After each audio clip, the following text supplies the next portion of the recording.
Oh, good morning. Happy UDP. Oh, good morning. Happy UDP to you too. Today will be the best of unicorn dance parties. Oh, it shall be. Shall we see what's in our festive horn cozies? Sure. Check it out. I've got some skits. Let me open this one up. Oh, I've got some things I've played. Things I've listened to. Oh, I've got some things I watched. I've got a queer trans lady. Oh, let me put my hand right down That's the it, bottom. right down the bottom of your horn there's cozy. there's one. Some silly voices. Got another queer trans lady. Oh, that makes two Yeah. queer trans ladies. Okay. Truly, this will be the most queer and pleasant unicorn dance party special we've ever had.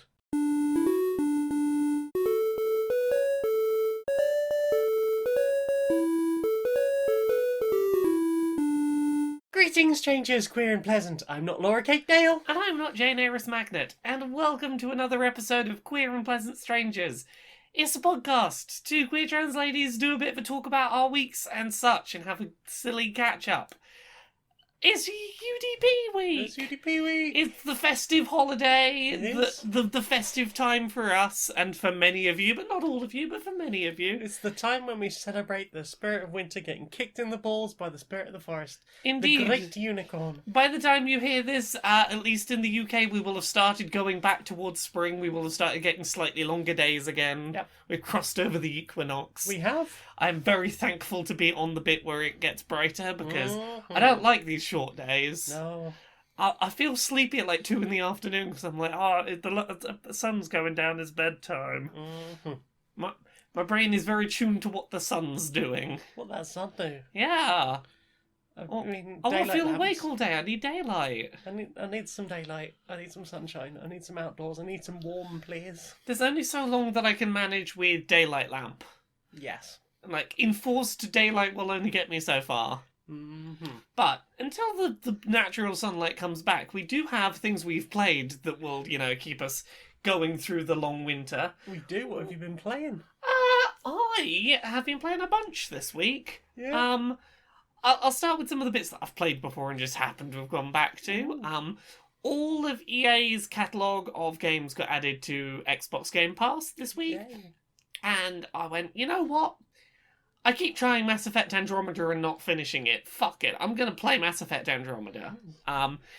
It's a Mass Effect game. It takes place far, far away from the rest of the series so that your choices in the main trilogy don't have to have any impact on it whatsoever. In the Andromeda Galaxy. Exactly. You're off in the Andromeda Galaxy, 600 years separated by time.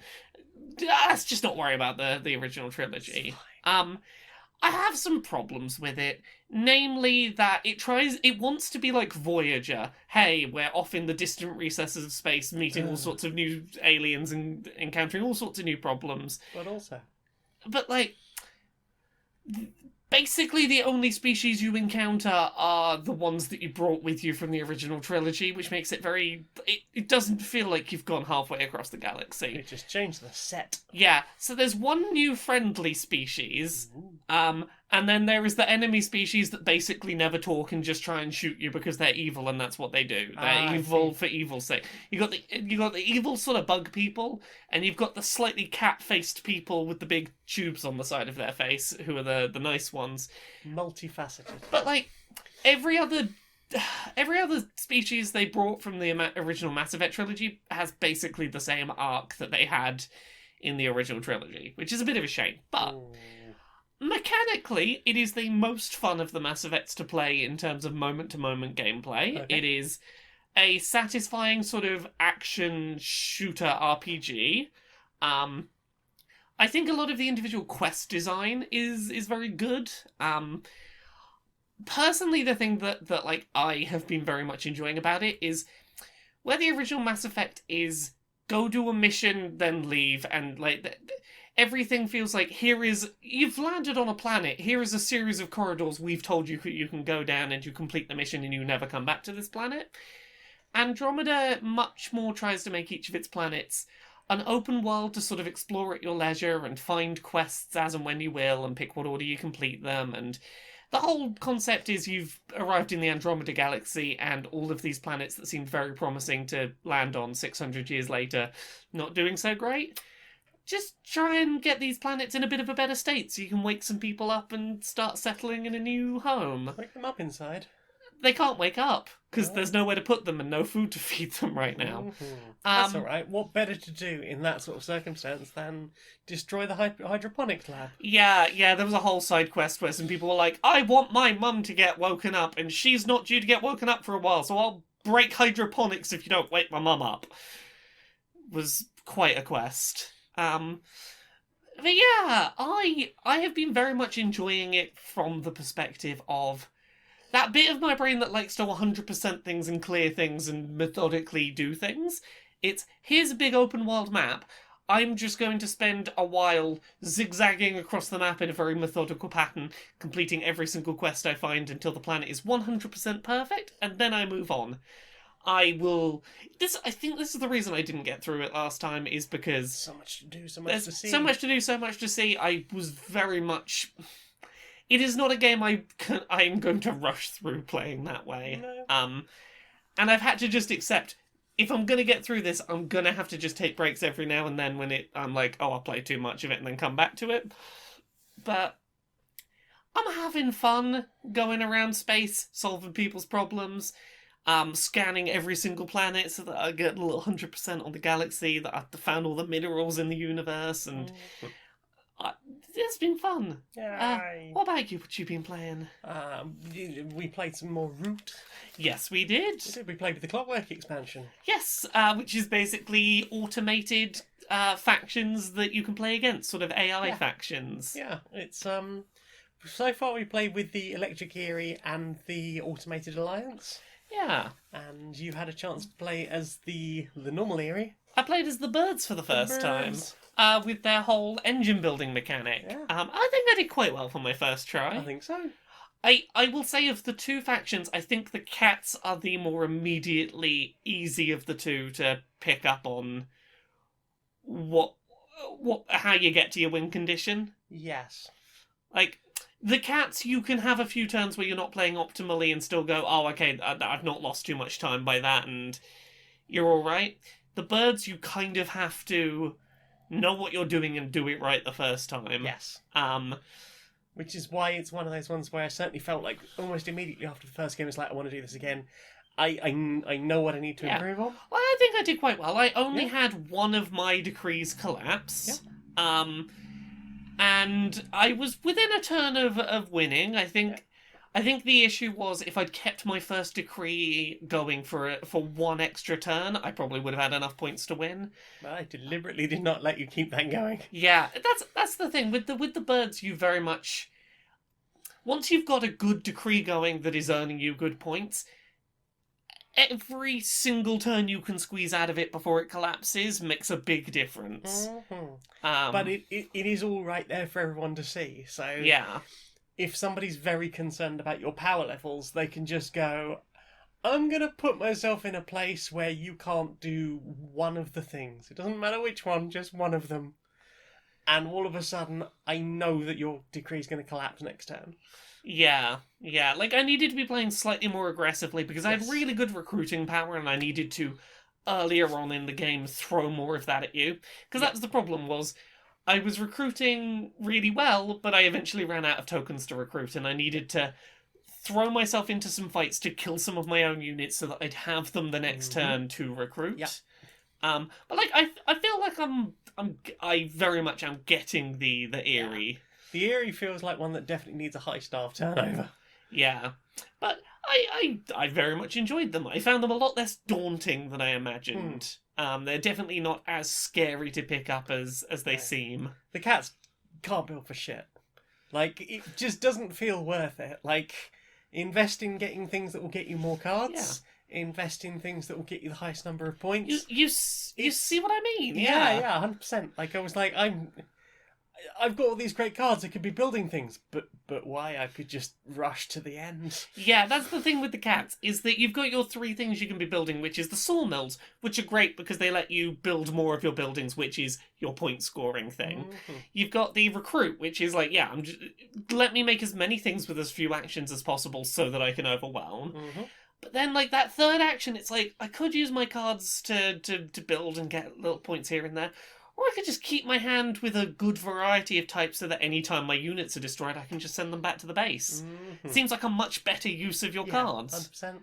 And, yeah, it's... Also, the quicker you can get all of your cats out Yeah, and not have to worry about using the recruitment agencies anymore, yeah. like the better it is, because it's like, oh, well, I can just spend my cards to keep them alive, which means I've saved myself an action every turn because I'm not recruiting now. I will say the thing that, like, when you were playing as the Woodland Alliance, who we'll get to in a second, the sort of, oh, we're just doing our own little thing, we're just being friendly over here. They don't even start on the board. So. Yeah. So when you were playing as them, and I was playing as the cats, I think the one thing that I noticed was your whole win condition is using those cards to build those things to get those little points every now and then. That seemed to be the biggest way I was Yeah. making points. Yeah, when you were playing as them, and I was playing as the cats, I had this brief little thought of, is it worth me building those things so that you can't build them? Mm-hmm. But like other than trying to cut you off, I don't really see a reason to do it. Yeah, I mean, it doesn't seem to give you very many points to build the crafting, the workshops or whatever they're called. And then it's just like, okay, well, I've got to make sure that I've got them spread across the map. But I would much rather be positioning myself to have more troops more quickly, making more wood to Yeah. build more things so that I can spread out into new areas and build more stuff to get more victory points. The main reason I found myself building them is sometimes in the late game, let's say you get shut off from where your supply of wood is because of a tactical, where someone's chosen to attack. It can be useful to build that as like, look, I've only got 2 wood available, I can't build that 5-point recruiting base that would get me really good points, but I can build this 1.1 and look, a point's a point, might as well. Mm-hmm. Like, there was benefit to it, it's clearly the least useful of the 3 to go for. It seems to be. Like, strategically, it seems to make the least sense. Yeah. Certainly, it's certainly not a priority. Yeah. I don't know if that would be necessarily different when you were playing with the Vagabond as well. Because obviously the Vagabond will be offering to trade things for those things that you've purchased or crafted. So there is that aspect. But I played the game with the Alliance. Honestly, I spent a lot of that game not really understanding what to do with that. And I think I'd completely missed one thing as well. Yeah. That I should have been doing throughout the game. I think I would have done a lot better. Yeah. But when we played with the Automated Alliance, they seem to do all right. I think the thing that I overlooked in with the birds, which in hindsight might have also been a way that I could have won that game, was using that exact same thing, using the cards in my hand to build stuff to get points. Because I was within like 3 or 4 points of the top. Like, I had a lot of bases out. I could have gone, okay, before my decree falls apart, build this, done. I mean, the only thing with the birds is you will only get a single point unless you are one of your particular leaders. Indeed, but they don't like trading. Yeah, but I also only would have needed to build 4 things across the game to have won. Yeah. And I built nothing, so that's definitely a thing to keep in mind for future. Yeah, especially later game when you've got more cards in Yes. your hand. Once you've got to that point where you're starting to draw 2 cards instead of 1 in a turn, like, that's definitely worth thinking about. Yeah. To just creep some extra points in. I definitely look forward to having another go at that. Yeah. I would like to see what else I could do with the Alliance. Yeah. That'd be fun. And it is fun being able to just chuck like an AI third player in there. Yeah. I have been continuing to have fun with Root. I like Root. Root is good. It's a real good game. What else have you played? I've continued playing Yakuza Like a Dragon. I'm judging by chapter numbers, I'm at least 2/3 of the way through, and all the plot is happening. All of the plot. I've had a suspicion since the beginning of the game about a certain, like, oh, I think this character's motivations are maybe not what I thought they might be. Um, my thing I'd been suspecting turned out to be the case, and I was very excited about that. I was like, oh, look at me, I understood where the foreshadowing was going. I'm very excited to see what that means for the finale of the game's narrative. Getting new party members, which I had my party of like my main party of 4 for long enough that I kind of was like, oh, I guess this is just the party. No, apparently there's more people. I'm enjoying having them around. I the more of this game I play, the more that the few little complaints I have just sort of stop being a thing. I will say, the more I've gone through this game, it hasn't introduced more, like, here's more hungry homeless, and, like, it has the new enemies that have replaced those early game ones, I've largely gone, none of these are particularly offensive, which is nice and a weird relief, because that was my biggest concern, sticking with it. You know, if I'm going to talk about this game to people, I need to recommend it with those caveats of, like, there's a couple of places where the game will sort of undercut its own progressive message that it does in cutscenes with, minority, in a early enemy name, which sucks and is shitty, but, yes. I mean, that aside, it is it's up there in the games I've had the most fun with this year. Like, it's right. I think it's this and Hades are very much the games that I will remember from this year. So yeah, go in with some caveats, but Yakuza Like a Dragon's a really good game and I can't wait to finish it. Hype indeed. What about you? What else have you been playing? I played some more Wolfenstein The New Order. Oh, yeah.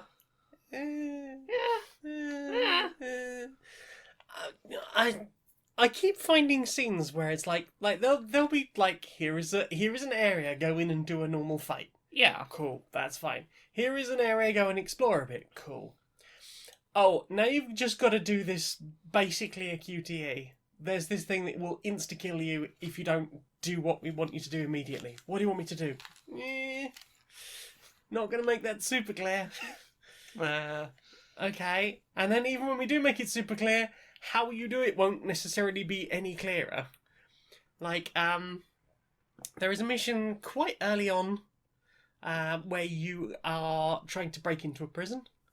And you slide down this tube into a room, one of these giant fucking dog things, not the normal sized dogs, the big bastard dogs, comes charging at you. You've got to run, slide under a pipe, turn around, the camera turns you around automatically, and puts in your view a shiny chain. This is shortly after you've got the thing that cuts chains and you've been told that you can use it to cut chains. And then, like, you point your thing at the chain and it's like, okay, well, I cut sideways, right? That's how that's always worked. No.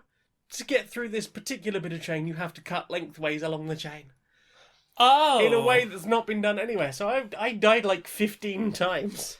I have to go on YouTube and be like, how does this work? And apparently this is common enough that there are 2 videos specifically for that 1 minute and 20 second scene. Yeah. It's like, yeah. Sometimes you just get that with games. I had a bug happen in Mass Effect Andromeda this week that also happened the last time I played it. Yeah. And as soon as I looked up a YouTube tutorial on how to fix it, I was like, oh, I remember now, I did have this problem before, where I'm supposed to go scan a creature, and I get to the location where the creature's meant to be, and it's just not there. Right. You just have to save, quit the game, restart the game, and it spawns. Right. So I was just walking around in circles. It's like, scan the invisible creature that is here. And I was like, it's not here. Am I just not scanning in the correct location? It is invisible. Maybe I haven't seen it. Is it above me, below me? Yeah, it's a bad problem when an invisible monster doesn't spawn in. It's very tough to tell that it didn't happen. Yes. So, yeah, sometimes games just have like, oh, that one bit that's broken that never got fixed. Yeah. Or that one bit that just doesn't make sense and people need to be like, okay, here's how you do that bit. Yeah, like I'm enjoying some of the minute-to-minute killing Nazis, but I mean, like, it's fun to minute kill Nazis. It is, especially now I have an automatic shotgun. But like, and the game's opened up a bit from like where I first started. Obviously, we had quite a lot of plot dump with what happens with BJ at the beginning. and we're just starting to move beyond that now. That creepy scene on the train. Those are two very creepy people. I mean, they're Nazis, so yes, but also extra creepy even for Nazis. They're extra creepy even by Nazi standards. Yeah. It's alright. Yeah. It's alright. The weird thing is, I'd heard the second one is more full of those, like, difficulty spikes for no good reason, so I'm not super keen to play the rest of the bits. I mean, it's so far. The modern Wolfenstein games, every one of them I play on the easiest difficulty and just use it as an excuse to murder Nazis and try and minimise the difficulty as much as I can, because I want it to be a power fantasy. Yeah, I mean, minute to minute I've been sort of going, well, I might jack up the difficulty a little bit, just so the actual fighting is a bit more gritty and fun, and like, I feel like there is some actual peril. But, like, then there's just these weird things of, he's basically a QTA. Good luck. Yeah. Yeah, It's not as fluid as Doom. No. And I think that's, like, what I was looking for from Bethesda. You were looking for Doom but with Nazis. Doom with Nazis, like Wolfenstein was. Yeah. I want to go around and I want to kill things. I want to find a few secrets, maybe. You want to play Doom, but instead of the Hell Demon, it's Robot Hitler. Yeah. I'm ready to kill Mecha Hitler. I mean, that's fair. Yeah. What about you? Have you played anything else? I played a little bit of a bunch of different indie games. Yes. One of which I know we've both played, and I think you talked about a little bit last week, mayhaps. Was that Grindstone? Grindstone, yeah. So, I can't remember. I think you talked about it last week. Can't remember. No. Grindstone, if we didn't talk about it last week, is a puzzle game where it's basically match up the things of the matching colours in a big row and get as many matching ones as you can in a row, and that is beneficial. Mm-hmm. If you get over 10, you get a grindstone.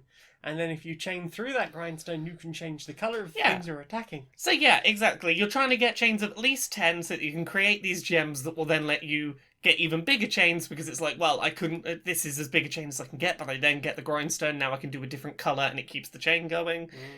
Mm-hmm. It's all done with this sort of very Cartoon Network art style. It's very... It feels very Adventure Time. It's got a bit of Adventure Time to it. It's got a bit of OKKO to it. You are angry murder dad trying to make money so that he can take the family on holiday. Seems to be... Is that the plot? That seems to be the plot. He wanted to take his family somewhere nice and not the shack in the middle of an icy mountain where they live. So he's trying to get gems to take them on holiday by doing big murder. I did not get that from that intro. Maybe I misunderstood, but that's what I got from it. It just seemed like he'd got up in the middle of the night and was like, right, I'm off to kill some things. There was a poster that was like, go enjoy a lovely place, and he was like, I wish I could do that, and goes off to go do murder. Gotcha.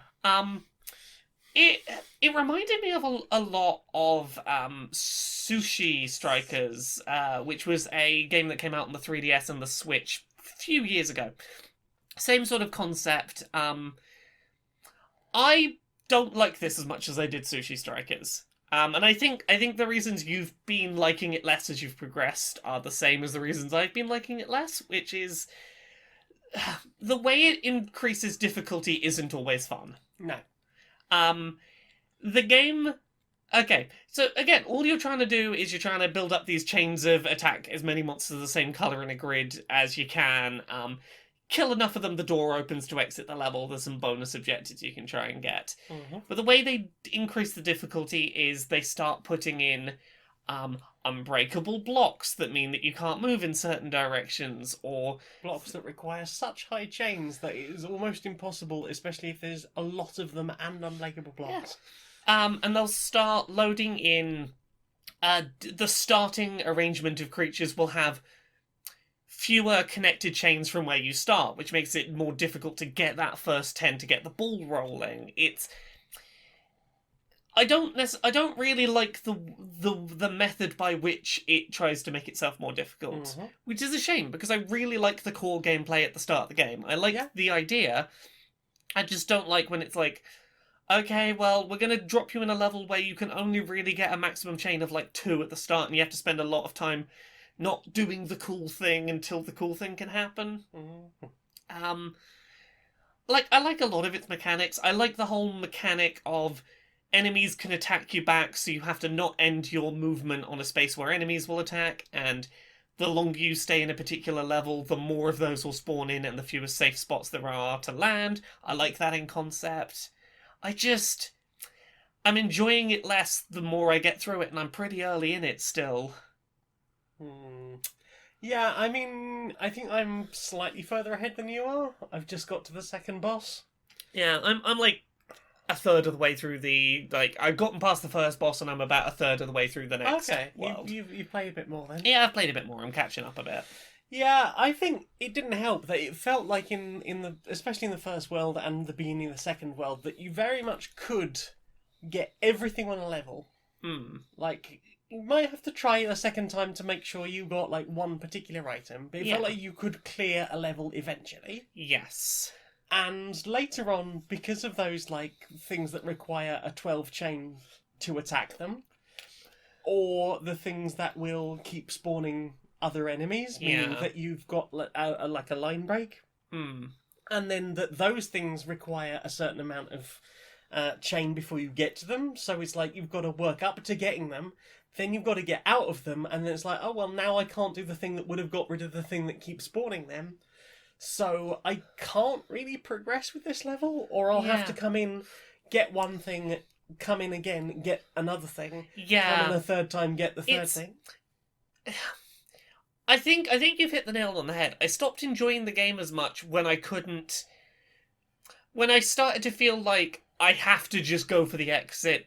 I'm gonna have to do this multiple times to get the extra objectives. Well, the weird thing is the difficulty seems to have waves to it. Yeah. There are definitely levels where it's like, there is just too much shit on here. I cannot 100% this. Yes. There are areas I can't get to because of the way they've been laid out. Like, there's a little nook, like a little dead end you have to get up to. But you have to get to the end of that dead end with a 12 chain. And it's like, okay, well, I can't guarantee that the two things that are going to fall into that hole are going to be matching. Yeah. And if they're not matching, I can't complete the chain. Yeah, it's... Because going back to that comparison to Sushi Strikers, I think the reason why that was maybe a better execution of that same idea is that the way it increased its difficulty was primarily through... you had the things that you were trying to chain of the same colour would sometimes move on conveyor belts. And that gave you the ability to be like, look, there's going to be a moment where those two colours will match and I can get out of this situation and keep my chain going, but I have to spot the opportunity coming, get into position, move on to that colour and then back down to the other line and then keep going. It's more of a skill shot. Yeah, it's spot the skill shot opportunity coming and use that to get you out of a tricky spot. It gave you more flexibility and that sort of feeling of, look, if I just hold on for a second, I might be able to squeeze one more point out of this chain. And, I 100%ed that game. I am not going to 100% this, which is weird because they're basically the same game. Yeah. The other thing is, I think in Sushi Strikers, the items you could use in that felt a lot more useful. Yeah, The ones in this very much feel like, oh, okay, well, you've got a sword that slashes all the things around you. Okay, that's not necessarily going to be super useful. Yeah, it's the difference between you've got an arrow that will get rid of a single enemy and replace it, versus here is an item that for 3 seconds will make everything the same colour just fucking move for a second. Yeah. Give yourself a second to do the cool shit. Yeah, and there's a couple that are really useful. There's the one that you can teleport to anywhere on the board twice, but then you have to go back to town and refill that. Yeah. Most of the other things respawn between levels, and I'm sure there's a whole, but we don't want you just relying on those things. But some of these levels have difficulty spikes where if I don't do that, I cannot get anywhere near where I need to even start moving to. Yeah. And, especially on those later levels, if you're doing the thing where, okay, I'm just going to set myself up, I'm just going to do a 3 chain here, and then maybe a 4 or 5 chain of a different colour, which will mean I've now set myself up for at least 10 of one specific colour in my third round. But you don't know that the enemies around you aren't starting to get more and more angry, meaning that they're going to attack you if you finish next to them.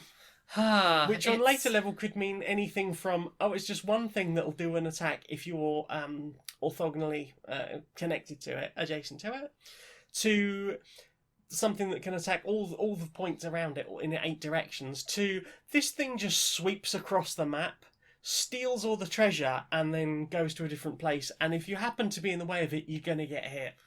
It's like, this is very boring. And the thing is, I wanted to like this game. During the early levels, where it was fairly easy to get a chain going, the thing that makes it work is that it's really satisfying to get a good long chain going, and to watch your character, like, the hit stop, that, like, as you sort of reach each turning point in a chain, it's really satisfying. It has a good rumble and sound effect and visual effect.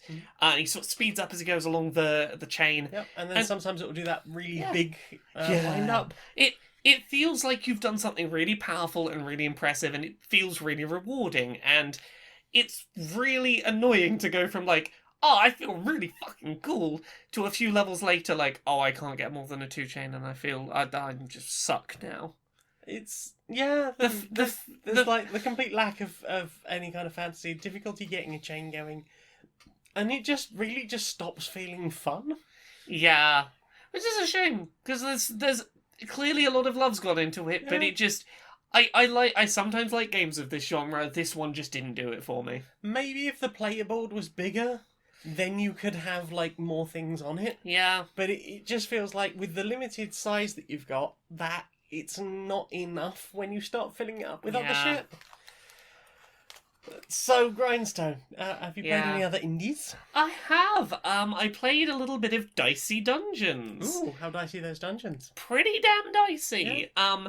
So it's not necessarily a roguelike in that you pick predetermined characters to start with, and you don't really carry progression between runs, but it is a run-based game where your runs are randomized as to where you're going to go. But it's basically, you play as a little dice with arms and legs. There's different archetypes of them you unlock that have different starting abilities. And basically, you build up a moveset that all revolves around rolling dice and slotting those numbers into some of your attacks. As I said, every character has different things that their moveset is based around. So, like, for example, the Thief, which is one of the early classes, all of its attacks are about doing lots and lots and lots of repeated small damage. So once per turn in battle, you can take a dice you've rolled and split it into 2 smaller dice, making up that number. So you split a 5 up, it might now be a 3 and a 2. And you've got some attacks as the Thief that are like, the biggest number you can use in this slot is a 3. Right. So it's like, okay, well, that 5's too big. I'll split that in half. I'll use the 3 and the 2 over there because they're small enough now. You've got your sort of main character who gets a lot of, like, re-rolls, and that's their thing, is every turn they can re-roll their dice up to 3 times. You've got lots of your attacks will have differing requirements of what you can put in that slot. And as you go through the run, you'll unlock a lot of stuff that you can use to customize that loadout to how it works for you. Lots of ability to modify your dice results. So there's a lot of X number of times per turn, bump your dice result up by 1, or things of that nature.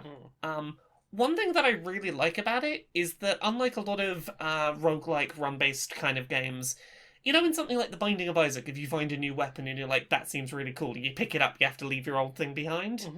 This doesn't do that. You have a certain amount of moves that you can have equipped at any one time, and any that you've picked up but don't want to have equipped right now, they go in your backpack, you can equip them later. Anytime you are not actively in a fight, you can go through and just reshuffle what your moveset is like, which is really nice. I really appreciated that. It made exploration feel a lot more worth it, because it's like, okay, I can try something out, and if it's not working, I can swap it around, or I'll take this because it might be useful later. There's upgrades as you go through the runs as well that'll be like, oh, that shield attack that you can only put a maximum of a 4 in there, upgrade your shield, now you can put a bigger max number in there, or you can tweak what numbers it'll allow. It's a really fun little game. It feels like the good dice-based games that, like, you know, something like Stuffed, where you have a lot of ability to change the results of your Yeah. dice, and it doesn't feel like you are at the whims of what you've rolled. Yeah. It's one of those. Mhm. It gave me a suitable amount of control over how to play around with my dice that I never felt hamstrung too much by my results. Nice. Yeah, it's just a fun little game. It's got a lot of heart. The concept is that people have tried to sell their soul to win fabulous prizes, and it's like, well, you're just gonna have to keep trying to fight your way out of here until you win your fabulous prize. You're stuck dying over and over again. Mhm. But as a game show, yeah, it was fun. What about you? You played anything else? Yes. I've been playing some Glitchangels. Quite a lot of Glitchangels. Tell me about Glitchangels. So this is a new one from Puppy Games. Do you remember Robotron? Like your twin stick shooters? Yeah. It's very much a go around the level, clear out all the monsters, progress to the next level. Kill enough things, you might unlock a new glitch, and that could be anything from a double shot, triple shot, more chance of getting cool treasure out of blowing up crates, things like that. And it's got this really cool rewind mechanic.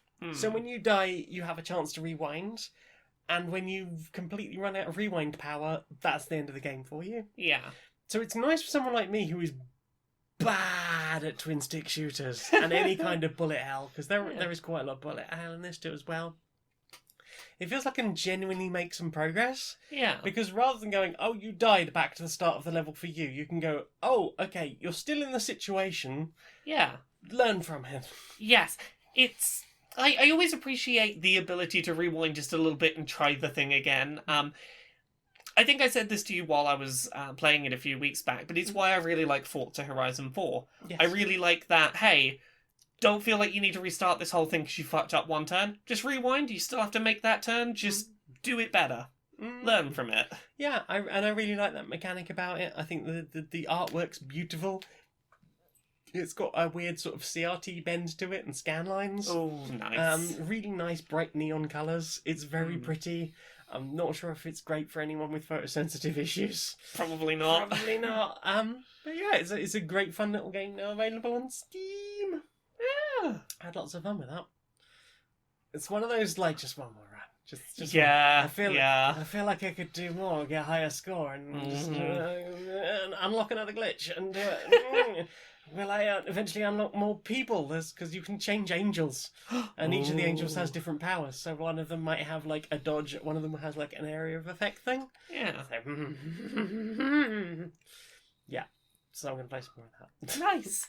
What about you? I've been having a lot of fun with a game called Calico. Disco Raven, Disco Raven. Yeah, I will get to the Disco Raven. Disco Raven. So this is an indie game I've had my eyes on for a while. I think at the start of the year it was on my most anticipated indie games of the year list, and the general concept is you are a sort of magical girl, like one of them Sailor Moon types, trying to open a cat cafe on a little island, and I'm just going to say this. I've been playing the Switch port. The game is...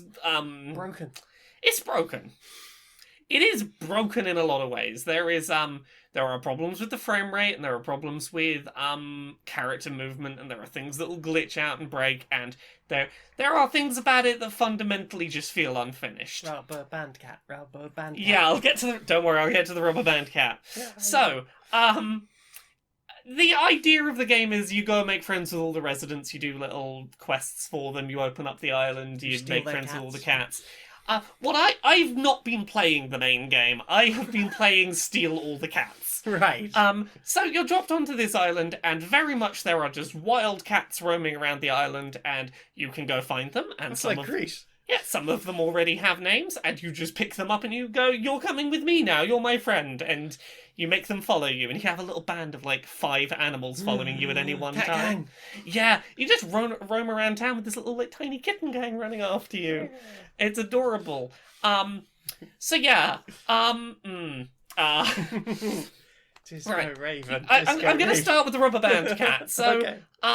there's a lot of things about this game that are broken, but in ways that are genuinely really endearing and kind of sweet. Like, Funny. yeah, and funny. Like, this game is charming, and like it. I don't begrudge it. It's indie jank. if let's okay, there was an example where I was holding a cat and I turned around too fast next to a chair, and the cat got stuck on the chair, but I kept rotating, so the cat was floating in 3D space and I was turned and somewhere else.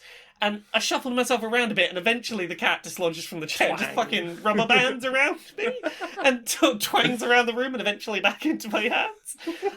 We'll talk about the Disco Raven. It's not just cats you can befriend. I befriended a raven, and okay, so at any time in this game, you can get out a little cat toy. And there's like the one I had was just like a stick with a string and a feather on the end, and all the cats will like lie on their back and try and bat at it. If you befriend a raven, which is the thing you can do, you can just befriend a raven and have them follow you around in the 10 cat. out of 10 golf dreams fulfilled. Exactly. In the cat squad, you've got the cat squad plus a raven. Nice. If you get the cat toy out, the raven will try and play with the cat toy the same way the cats do. And Using cat physics. it's clear that the game developers did not develop specific physics for how the raven would play with this toy. The raven breakdances in circles on its back. While its wings just clip left and right. Oh yeah, it should not be doing this, but it's amazing. I love it. It's my favourite thing. It just every now and then it's like, hey, Disco Raven. Oh god. Okay, so at all times, let's say you pick up a cat. At all times you have this button that just says twist. It's something like twist or twirl. And rotate your cat. You know how when you turn a steering wheel with two hands, you sort of rotate, both hands in sync with each other? Yes. What if you did that and then just kept twisting? And you rotated a cat without ever taking your hands off the cat? Your pair of hands just keep rotating, clipping through each other. Ooh.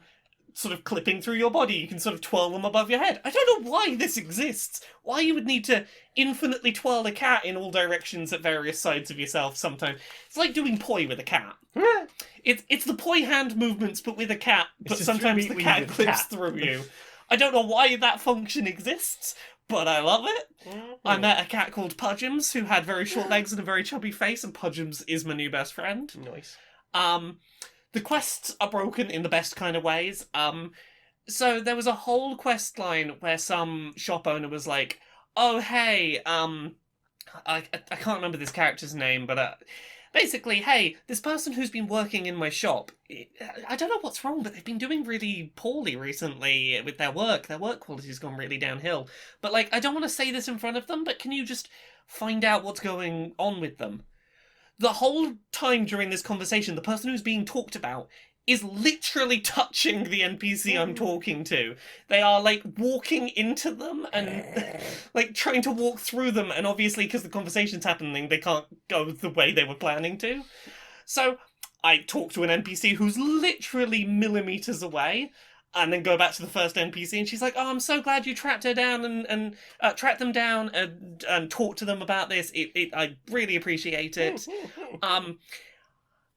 Unintentional broken shit like this, I'm not having fun with the game the way that the game intends for me to have fun with it. It's your toy, you play with it however you want. Exactly. I am having a really good time just rolling around town with my Raven and Pudgems, even the cat gang, looking for new cats to be like, you live with me now, off we go. Yeah. Also, inexplicably, when you're in the cat cafe, if you want to make food, you get shrunk down to, like, a tiny size. What's that show? Big Cook, Little Cook was a show, apparently, with this premise, about a tiny, tiny chef.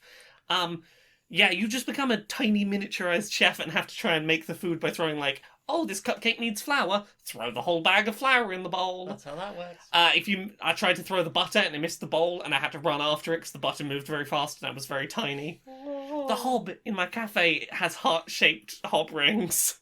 I don't know how that works scientifically, but I love it. Well, at least the cats don't try and eat you when you're mouse size. So, I don't know if I can recommend this game as a thing that people should buy.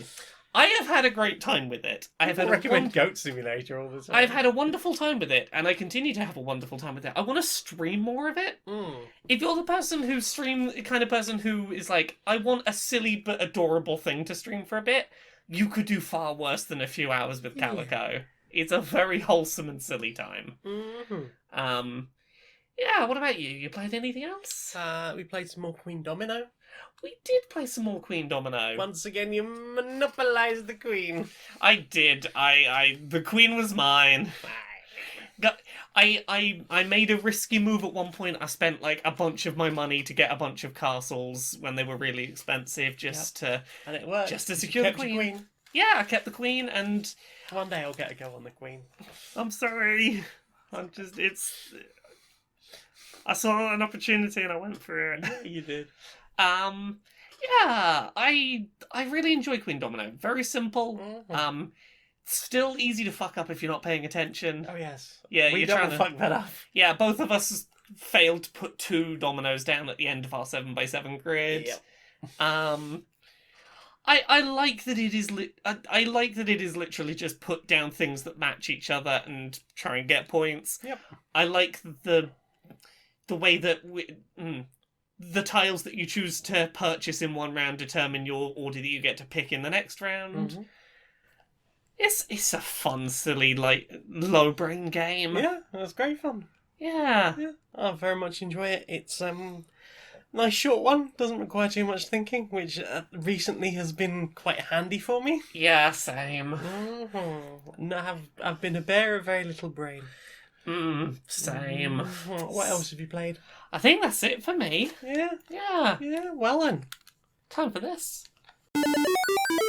Okay, dear, we've got everything we need to get set up for the unicorn dance party. Oh yes. I've got the. I worked out how to get the Skype working, so I can see you now. That's a good start. Yes. I've got the lights set up. Yes. I've got all my disco lights. I've had someone. I had Jives get up on the ladder and put some more on the roof on the ceiling yes. there. My ceiling currently looks like an underwater escapade is going on the Oh, ceiling. marvellous! Oh, yes, I really like the rippling effect. That's Yes. very clever, very clever. I set up the speakers. I've got Yes, so many subwoofers you wouldn't believe. Oh, just like small puppers. Oh, the big speaker boxes. Oh, Those wonderful, ones. wonderful. I've had someone building me an old style sound system in the Yeah. garden. It's yes, all hand crafted. All of the speaker boxes. I've got a huge rig. It's incredible. See, I went the opposite direction. I looked in. I went on the internet and found a company that will post you essentially what a teenager would put in the back of a van. Right. Just big speakers. Some big that's- 18-inch. Exactly. Don't touch the back. You'll probably electrocute yourself. But they'll make a Yes, real yes. good. They'll shake the house. Yes, I had some of those in the old Bentley, and we used to blow the back window out on the reg. Exactly. I've got the fog machine set up. Oh, I've managed to get a nice sherry frog, actually. A sherry It smells frog. of sherry when it's pumping out the fog. Oh, wonderful. Well, Yes. I've set up. I got the old chocolate fountain. I thought, Oh, you know what lovely. would go better in here than chocolate? Oh, yes. The sherry. Oh, the sherry I just have a fountain. sherry fountain. Oh, I'm lovely. just going You to get stick your head in it's- it. Yes, it's a little warm by the nature of chocolate fountain, but if you don't mind your sherry a bit on the warm side. Well, sherry's usually sort of room temperature. Exactly. Isn't it? There's a little more on the slightly hot end, but it's fine. It's mulled. It's mulled Oh, sherry. mulled sherry, lovely. Well, very seasonal. Very seasonal. Exactly. dear. Perhaps I some- sprinkled some cinnamon in it. It was great. Oh, lovely. I mean, as long as you're not sticking clothes in there or anything. Oh, nothing Can't that's going to buy gum the the works. things. Yeah, it's not going to gum the works up. No, don't want to gum the works up at all. I mean, clothes.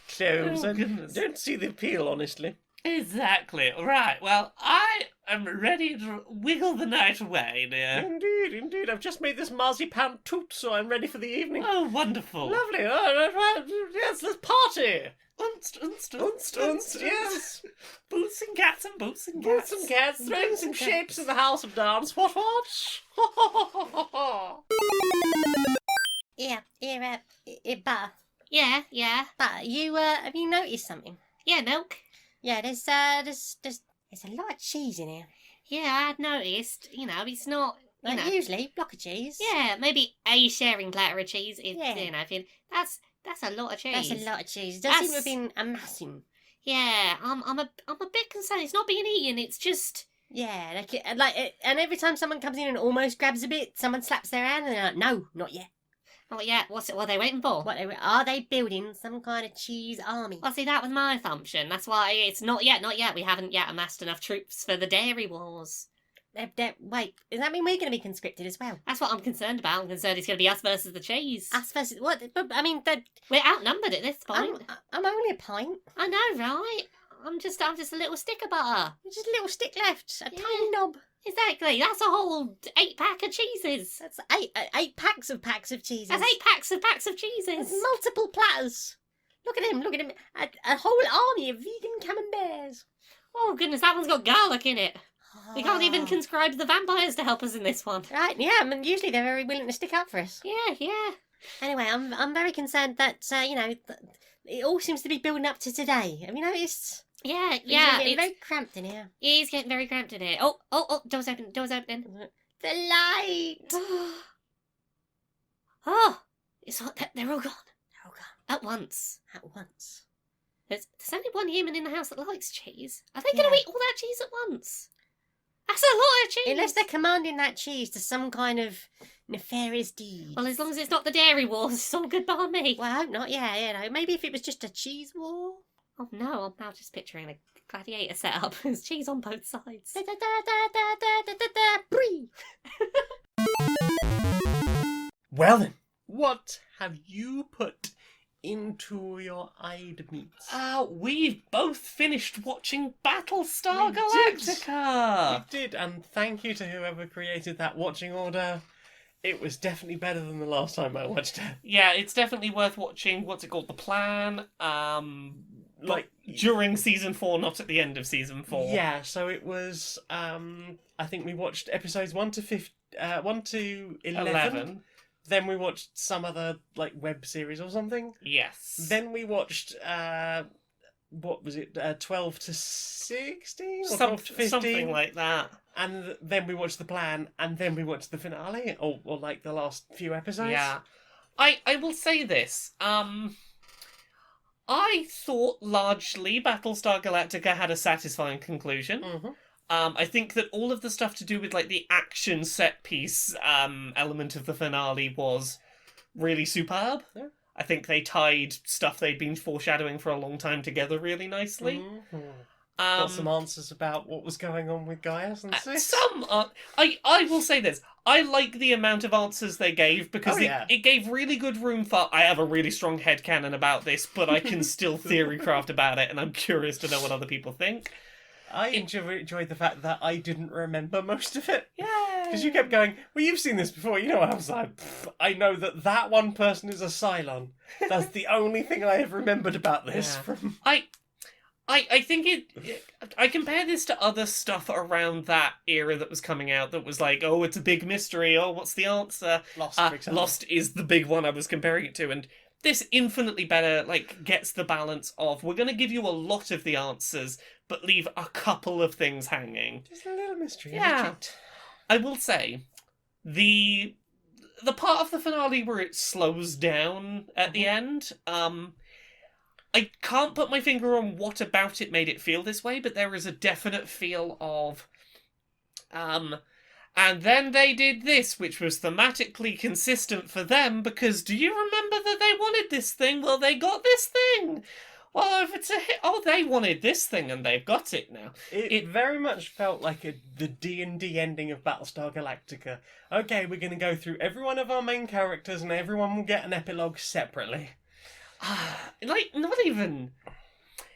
For so many of them, it felt like the show was going, oh look, aren't we clever? We said that they wanted this, and we're doing it, see?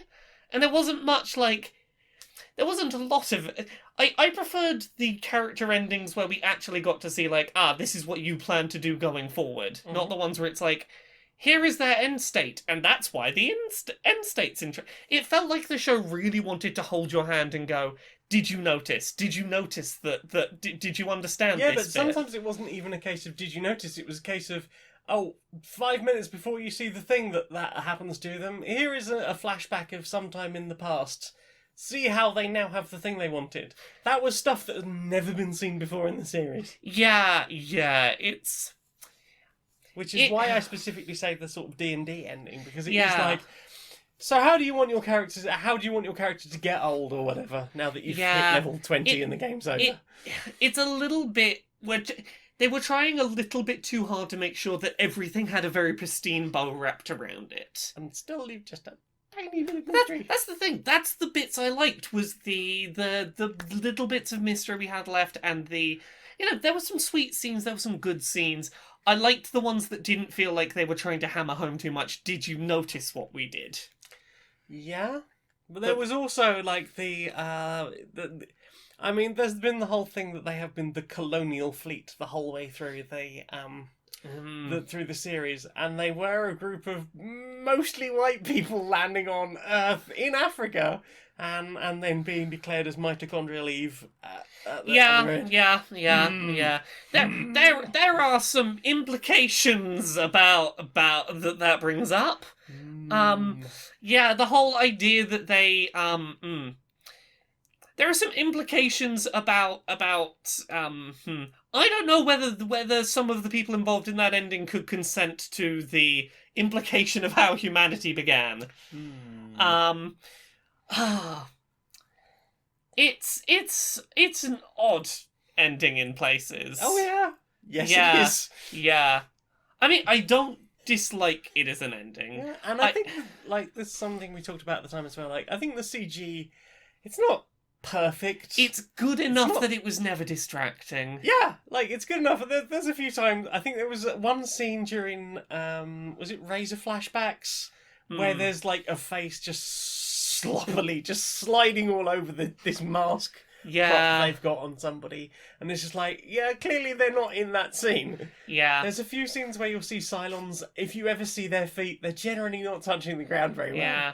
Also, one big part of the finale is, and we told everyone in the human fleet that this is what we're going to do, and this is what the ending will be, and none of them had any opposition to it, and it all went very smoothly.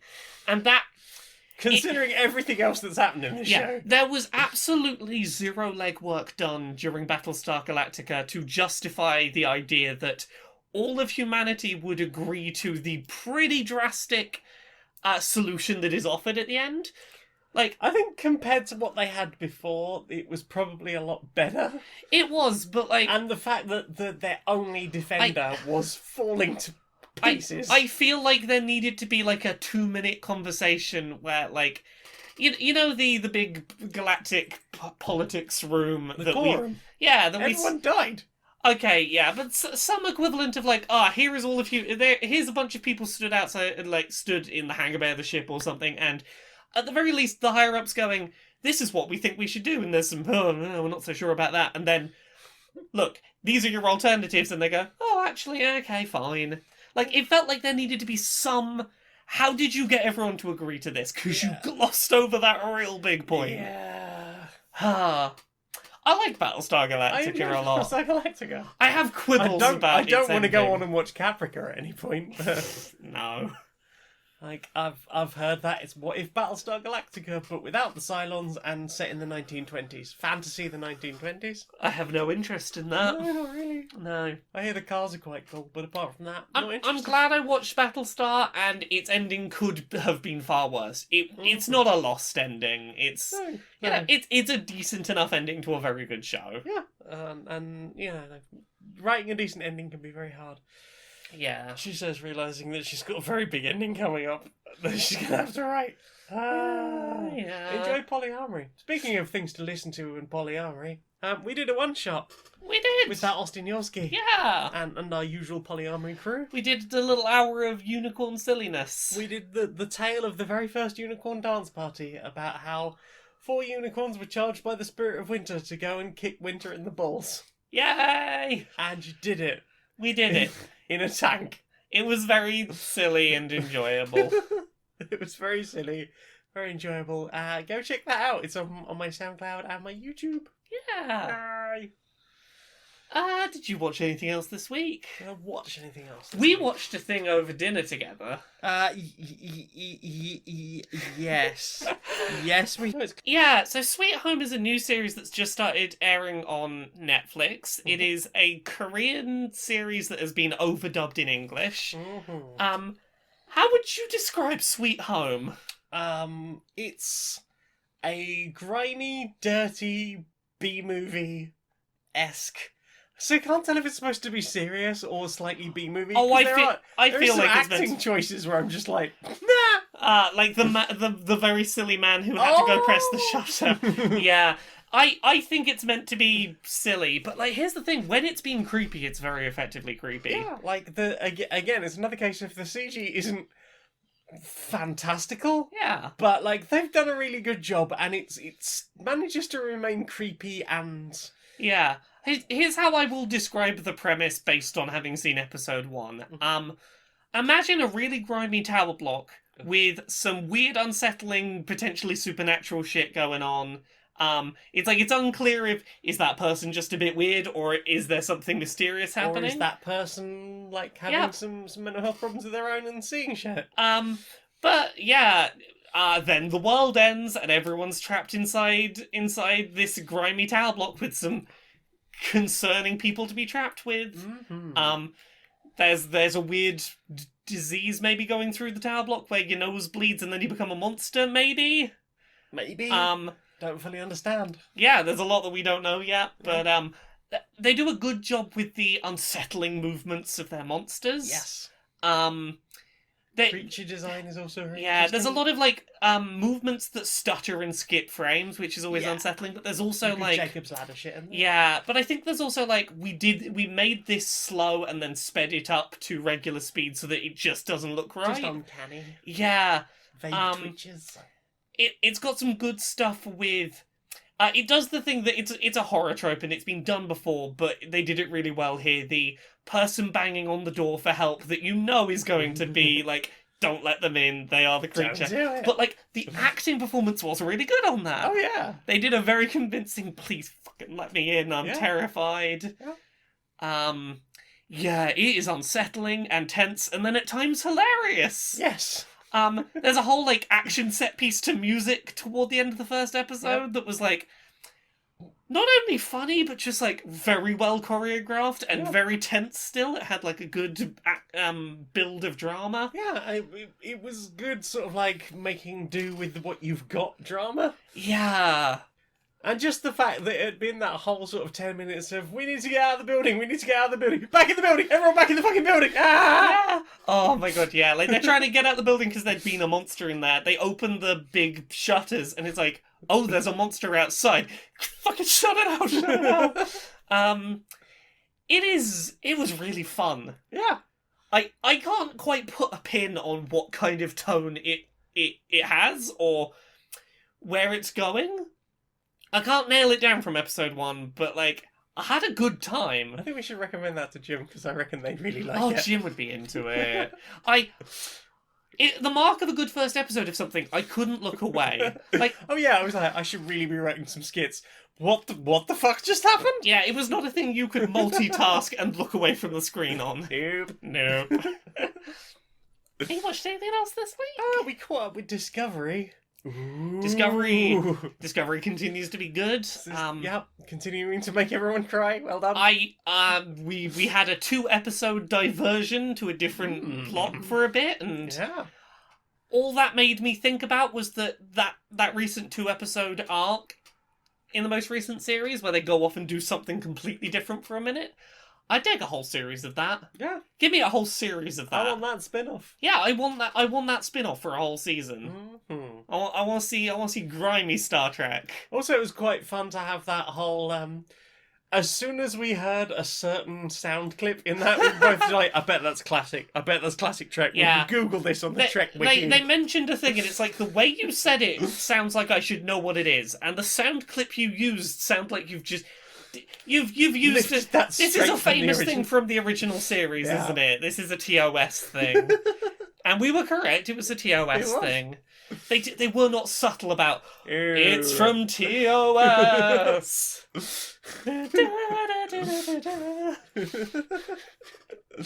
Yep, it had the big gold star of classic Trek. It's like, cool, okay. Yeah. Apart that and Enterprise are the two I don't know very well, so I don't know it very well because few of the people involved are real shitbags, and some Yes, of they the are. series has not aged well. no, it has not. No. Yeah, well, up to date on Discovery, and Yeah. we're still both really enjoying the It's series. a very good, visually interesting series. Yeah. Mm-hmm. Well, that's everything I've watched this week. I believe that is everything I've watched. Well then, Time for this. time for this. Inside the boardroom of Electronic Actor Softworks. Hi. Hi. So, it's that time of year. Unicorn Dance Party, yeah. Yes, the festive season has arrived, Yeah. and The you know, primary gifting period. exactly, and you know, it's a perfect time to be selling products, getting money, making income. I had a thought though I wanted to run past you, and I it's gonna sound a little far-fetched when I start, but just please go with me on this. Right. What if we did a genuine no strings attached nice thing for the players? Like, we gave them a piece of DLC, maybe a little cosmetic outfit, for free.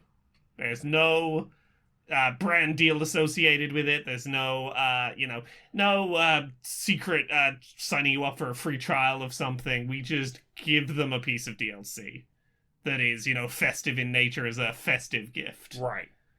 That is a piece of thing that we are having to make that we do not directly get money from. I know. Right. I'm glad you're not, this is about where I was expecting you to be, throttling me. I'm glad you're sticking with me.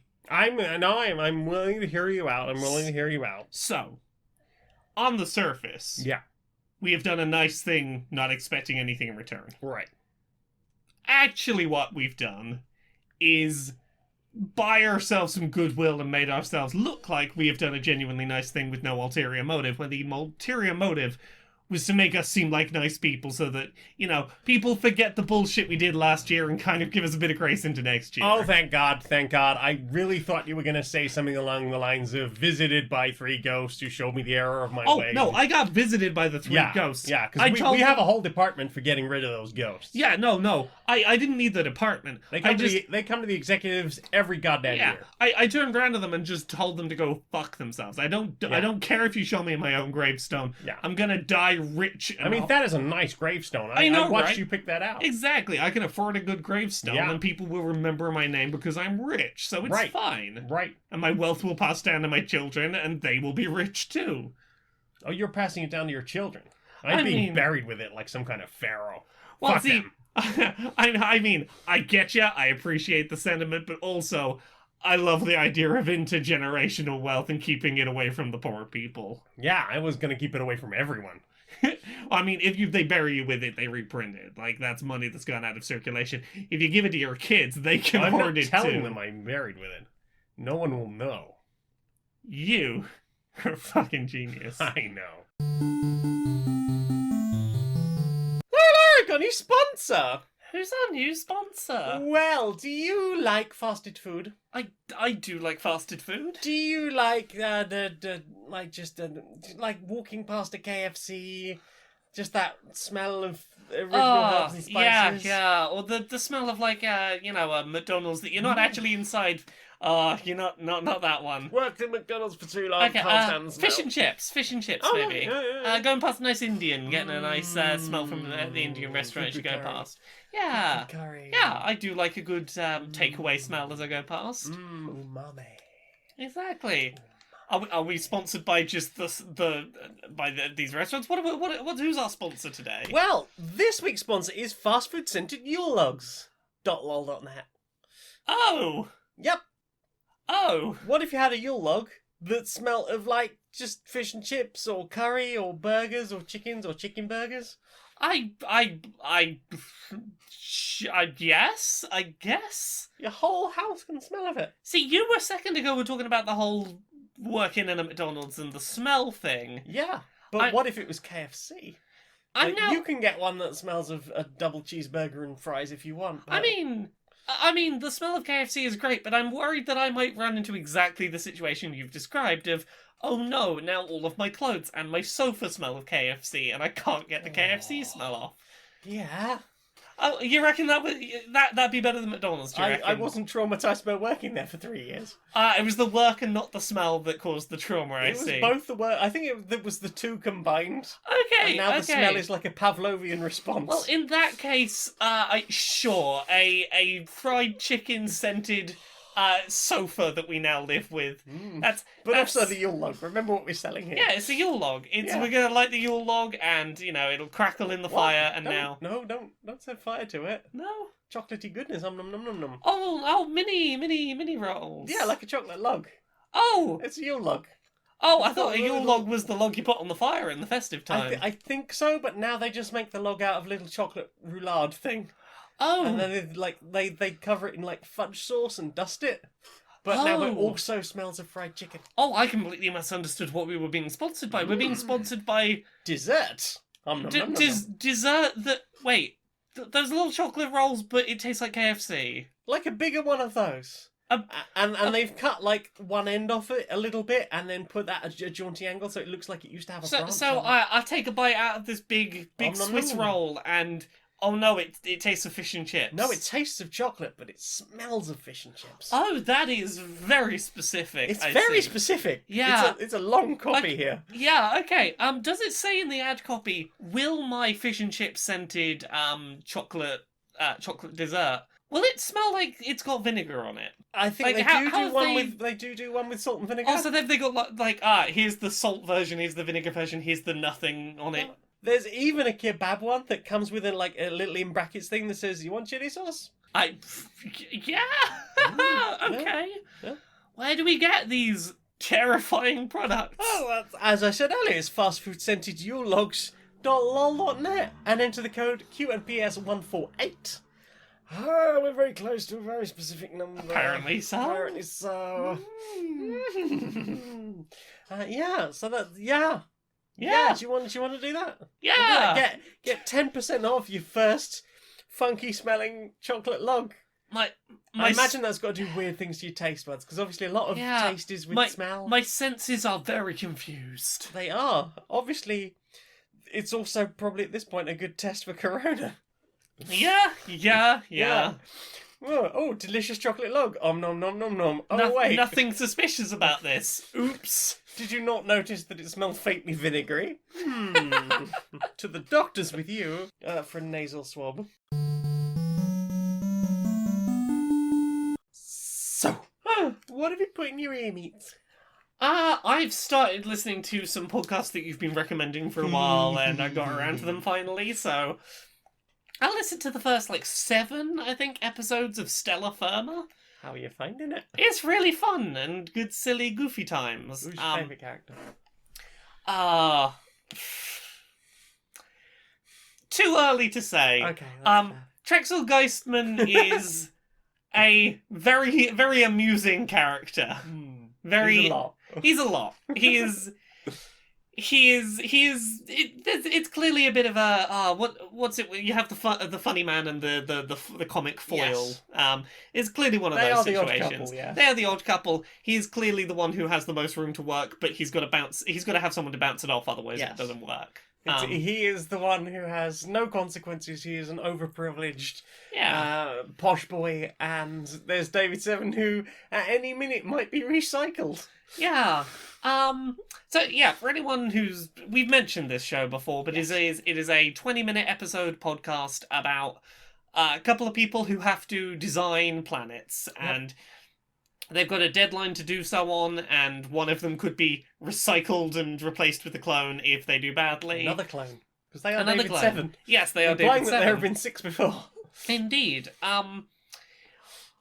There is clearly a bit of ongoing narrative at the start and end of the episodes, but largely it is just, here is a silly improv exercise happening in the middle, and I can binge that. That's the kind of thing I have the brain space for, because, look, if I'm multitasking and playing something while I listen to it, and I mentally tune out for a second, and I tune back in, and I'm like, oh, you're putting that water trough planet near the sun to boil the babies. Sure, I'll go with it. I don't need to know. Self-eating. Yeah, I don't need to know how you got here. I can keep rolling with it. Yeah. Which Trough is moon. the trough moon. Trough moon. It is exactly the right level of silly, not too high consequences Yeah. during the bulk of the episode thing that, like, it's very bingeable.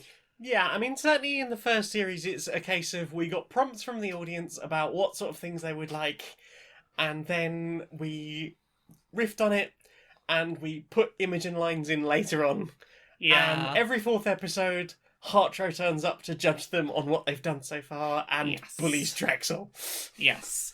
And so far, I'm very much enjoying that. I'm glad I gave it a go, Mhm. and I will probably be binging that during the UDP break. I am excited. If you don't have any objection. Not at all. I'm happy to listen to this for the third time. Because I think it might be quite fun to share with somebody who's just like going, the narrative arcs. What the fuck? What Yeah. happened at the end of series one? I suspect there might be a day of just binge Stella Firma and play Mass Effect for a day. If you have no objections. None whatsoever. I will probably just play a different game. Yeah. Yeah. I'm glad you're enjoying it so far. Yeah. Shall I keep going Keep about going, what I keep listened to going, while keep I'm here? I have listened to a singular episode of the SCP Archives, which is another Ooh, show which one? you've been recommending to me. The Tower. Oh yes, that was what I was Yes. talking about the other week. That one you were talking about the other week, and I was like, that one sounds cool. And I listened to that one, and I was like, that was some very well done, supernaturally Audio drama. spooky audio drama. Yeah. Unlike Stella Firma, I don't think I could binge this so much. No, it is one that I find myself going like, okay, I've got some evening time. It's also one I'll put on just when I'm in bed, like set my Yes. timer for 10 minutes and just listen to some of an episode. See, that's the thing. It is very much I want to be lying in the dark listening to this, or I want to. It feels Out for like a walk. I can do it Yeah. out for a walk during the day because unlike Magnus, which feels very much like it has to be spooky, like SCP feels more like, oh, this can be daytime horror. yeah. This can be just your average day-to-day horror. It was very well done. I don't know that I've got it in me to like listen to it back to back to back to back a bunch. I don't tend to like unless it's a really short episode. I will tend to like listen to one, maybe one and a half, and then just walk away. I very much think it's the kind of thing that I will follow your recommendations. Like, if you listen to one and go, this one's really good, and tell me, oh, there's a really good SCP Archives, I will go find that one, download it, and get round to it when I do. I quite enjoyed one today, it's taken me like 3 sittings to get through. It is... Oh god, there's hiatus stuff. SCP-1867, A Gentleman. Okay. It's about it's some guy who's like one of those ancient, yes, British explorer, I did all the British exploring, with my elephant gun, but he's a sea slug. Oh. Yep, he got turned into a sea slug at some point. He doesn't seem to know he's a sea slug, and scoffs at the idea that he is. But the story is about him and some other people hunting a Tarrasque. You know from D&D. Yeah. Yes. But he's a sea slug. This was when he was a human. Oh, okay. So it's. I was trying to picture a sea slug fighting a Tarrasque. It's an amusing idea, and just like I hadn't thought about the concept of what if a Tarrasque was IRL Yeah. in France, just destroying shit, Yeah. and then you've got like these 3 sort of great white hunters. But just like the idea of like, yes, tally ho, pip pip, chalks away. Oh, I've got this weird energy gun, and somebody else has got some kind of prism gun thing, and sometimes we're summoning other SCPs to fight this thing because it's too powerful. Like at one point they cut its head. Like all they've got is the skull. Yeah. And they wake up the next morning and it's started to grow skin over itself again and it bites somebody in half. It's like, okay, yeah, you're going to need to really do a bit more to kill that damn thing. You say this one's called The Gentleman? A Gentleman. A Gentleman. SCP-1867. Wow, that is one I'm going to find and put on the list, I think. There's another one just before that called Loose Skinks Sink Ships about blue-tongued lizards.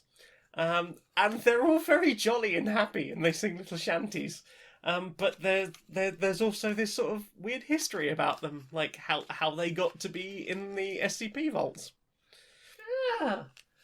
I listened to a song. I think that's the only other new thing I've listened to this week. Mhm. I listened to a track called Witches by a band called Good Kid. Very fast-paced pop rock. The singer has an energy that kept reminding me of the lead singer of Panic at the Disco. That sort of energy. Very positive, upbeat tone. Very, very fast lyrics. It's one of those that I had to read along with the lyrics as I was going because it was just going too fast for me to process anything that was happening. 19 to the dozen. Indeed. Lyrically about trying to get away from a bad place and survive and just get out together and surviving. Sound-wise, in places it had some little touches of like British indie rock from the mid-2000s. Okay. It was a good track. Very upbeat. It got me feeling energetic. What about you? What have you listened to this week? I listened to those 2 outstanding episodes of Margaret's Garden Yes, this is that other horror-y podcast. by the same people. By the same people. Pacific S. Obadiah. Yeah. Who does the SCP archives. Yeah, that's a really interesting series. Like, the first episode was obviously very establishy, but it feels like even the narrators sort of settled into the series. Yeah. Like, there's bits in it, it's like, where the narrator's like, yeah, but let's not leave you there, that's too depressing a way to end an episode, so let's go over here and talk about this. And there was a whole thing about bunt cake at the beginning of one of the episodes, suggesting that it's just like, it's the worst cake because it's like the harbinger of bad news. It's like, okay, and then there's like all this in-universe stuff about, yup, I bought you bunt cake. Oh, okay, so it's bad news. What terrible thing has happened, and why am I involved? And just like the multiple stories, the agents from the first episode who turned up in town to investigate what was going on and met a weird Russian cosmonaut who might also be some kind of alien.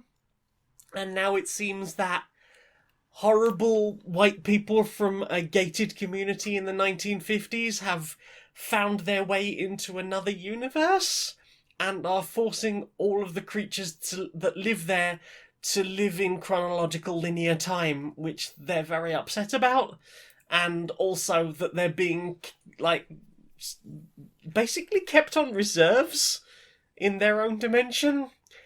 There's a lot going on in this series, and I am fascinated to see where they're going with it.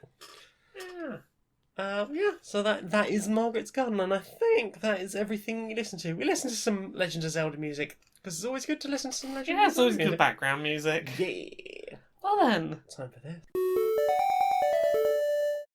This is a public information announcement brought to you on behalf of Public Information. Making an announcement. If you find yourself alone during the time of Unicorn Dance Party, either because of the pandemic or for any other reason, we suggest keeping occupied. Find something to do. A day project, perhaps. Alternatively, consider finding a community gathering online to be apart together. Find what works for you to pass the time and to feel connected. Indeed. Some people are very good at being alone, but not everyone is quite so well equipped, especially not in a year when it has been very lonesome already. You are likely not alone. Many people are not able to travel and see who they would usually see. Find communities with those you know who may require someone to spend the time with. Indeed.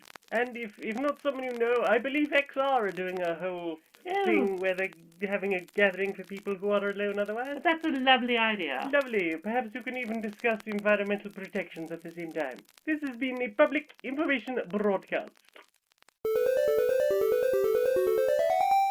And now on the Bigoted Broadcasting Corporation, we have the Queen's Speech. Hello. It's been a fucking awful year, quite frankly. And I think I've come to realise that my life and my reign are nearly over. And so with that, I've decided I'm going to throw all of you fuckers under the bus. Right, first of all, I'm going to tell you everything that's going on with the Tories They're all in it. They're all in it together. Eden is just a cesspool, I tell you. And I think you should just get your guillotines and get them all on. I've got nothing to live for. Take it all. Take the crown. Get this stupid bloody robe off me, and melt this stupid bloody throne down. You could feed hundreds of people with this. This is absolute shambles. This is not how you run anything. I don't care anymore. Fuck you all. Charles, I'm never getting it. End the monarchy. End the monarchy. We're experiencing technical difficulties, and we may come back to that later. Questions, Sam. Let's have questions. What's the questions? Drob asks, hi Drob. Hi, Job. Do you have any plans for this year's unicorn dance party?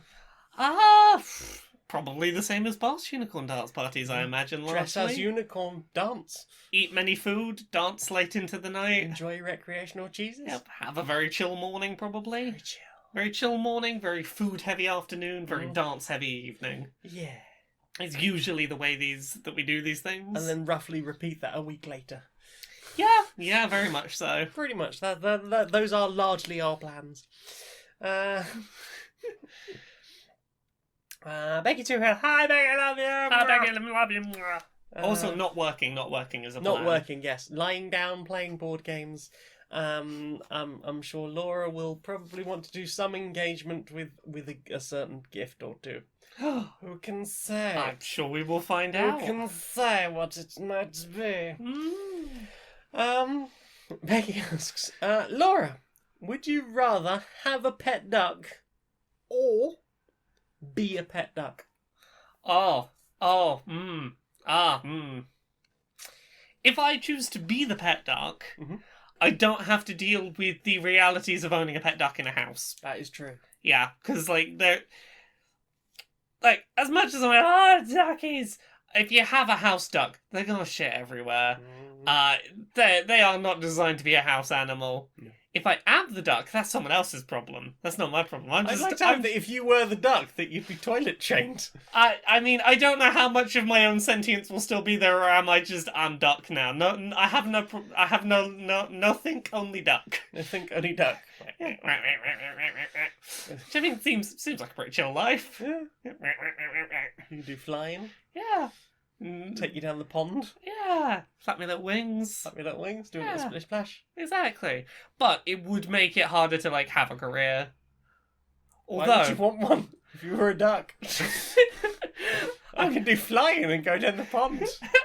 I can eat all the bread I want. I can eat all the bread I want. That is pretty good. I am now thinking of the middle ground of this, in which I'm a little duckling, but I'm also a Twitch streamer.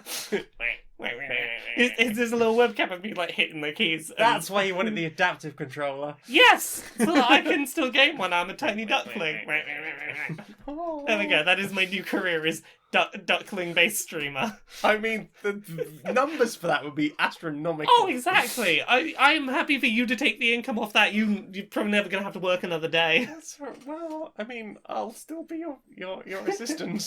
AA might be more difficult. I'll have to write the subtitles. What she's trying to say is it's very difficult to play games when you have wings instead of fingies. Yeah, where are the games designed for ducklings? Where are my games? Again, that would probably be the thing that the accessibility needs to break into the mainstream, is being hosted by Tiny Duckling. Oh, Yeah. bloody I hope that duckling. answered the question.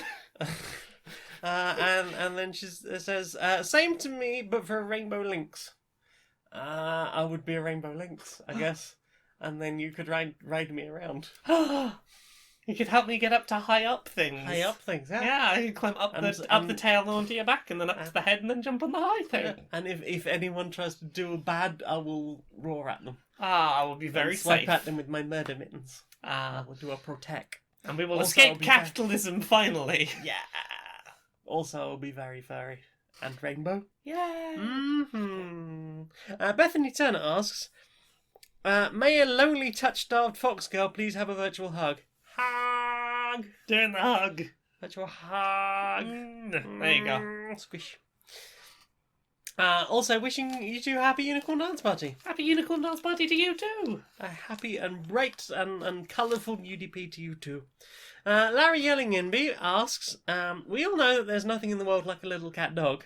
Cat dog! Cat dog! What other animal combinations come close? Cat rabbit. See, I was thinking duck rabbit. Duck rabbit. Cat duck rabbit. Cat dog rabbit. Cat girl. Fox girl. Yes! Wolf boy. Wolf NB. Yeah. These are good. These are good. I'm just condoning fairies at this point. I mean, yes. Yes, we condone furries here. We do, damn right we do. Damn well we do.